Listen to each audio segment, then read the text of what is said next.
Perkenalkan, nama saya Freddy Franciscus Situmorang, NPM 19023. Pada kesempatan ini saya akan menjelaskan tentang Daoisme. Agama-agama Cina yang populer di dunia adalah Konfusianisme, Buddhaisme, dan Taoisme. Tiga ajaran ini saling melengkapi antara satu dengan yang lainnya dan telah dijadikan pedoman dalam kehidupan sehari-hari orang Cina. Taoisme lebih menekankan keserasian hubungan manusia dengan alam. Juga dikenal dengan Daoisme yang diprakarsai oleh Laozi sejak tahun 604 sampai 517 sebelum Masehi atau pada abad ke-6 sebelum Masehi. Sebuah aliran filsafat yang berasal dari Cina. Bentuk Taoisme yang lebih sistematis dan berupa aliran filsafat muncul kira-kira abad ke-3 sebelum Masehi. Ini juga sering disebut dengan Tao. Tao adalah kekuatan utama di dalam alam semesta yang terdapat pada semua benda. Terdapat di dalam inti segala benda di surga dan di bumi.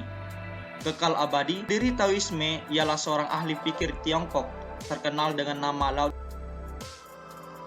Ajaran dan praktek ibadat Taoisme.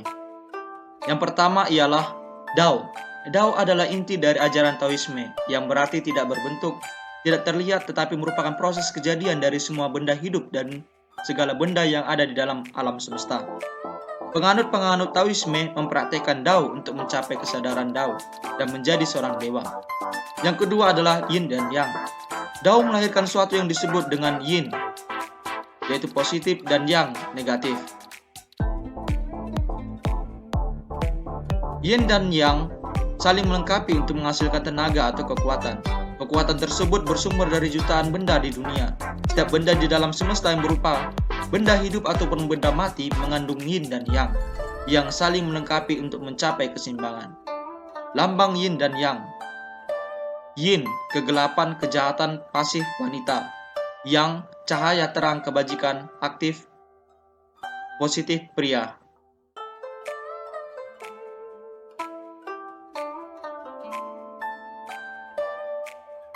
Yang ketiga, pandangan tentang manusia. Manusia yang sombong melakukan hal di luar kemampuannya, maka suatu saat dia akan mendapat celaan yang dapat membuatnya berduka atau menderita. Karena itu seorang bijaksana yang mengenal Dao dan hukum alam akan memilih mengunjukkan diri dan menolak segala penghargaan yang diberikan padanya. Ia memilih untuk tidak menonjolkan dirinya. Hal yang perlu dibuang adalah rasa kemelekatan terhadap harta benda tersebut. Yang keempat, etika. Dalam menjalani kehidupan yang ada, manusia mengarah pada kehidupan yang alamiah tanpa adanya proses ikut campur. Kehidupan alamiah inilah yang menjadi suatu kebajikan dasar yang memicu munculnya tiga buah kebajikan lain yang menuntut manusia dalam kehidupan, yaitu lemah lembut, rendah hati, dan menyangkal diri.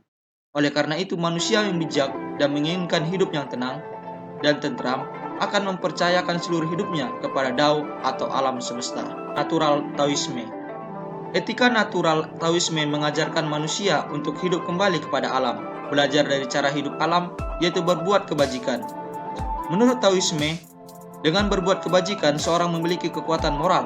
Dia dapat hidup bersama dan menghidupkan sesama atas dasar kesucian hati yang murni. Yang timbul yaitu cara hidup seperti apa yang dimaksud dengan jalan hidup Tao adalah hidup sesuai hukum alam bumi dan langit beserta isinya masing-masing sebagai kesatuan unsur jagat raya. Yang kedua, hidup menurut pembawaan alamiah, yaitu Taoisme berpandangan bahwa setiap manusia memiliki kodrat alamiahnya sendiri. Untuk itu, dan segala sesuatu mempunyai jalannya.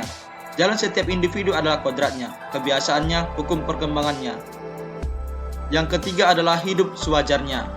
Prinsip kewajaran dalam Taoisme mengandung pengertian adanya ukuran normatif dalam cara hidup manusia sehari-hari, yakni manusia seharusnya tidak bertindak secara berlebihan.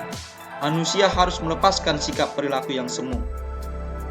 Kesimpulannya adalah arti penting etika natural Taoisme mendekatkan kehidupan manusia dengan alam agar manusia memperoleh pemahaman dan penghayatan nilai-nilai ketulusan, kerendahan hati, kesederhanaan, ketaatan, dan kepedulian sesama.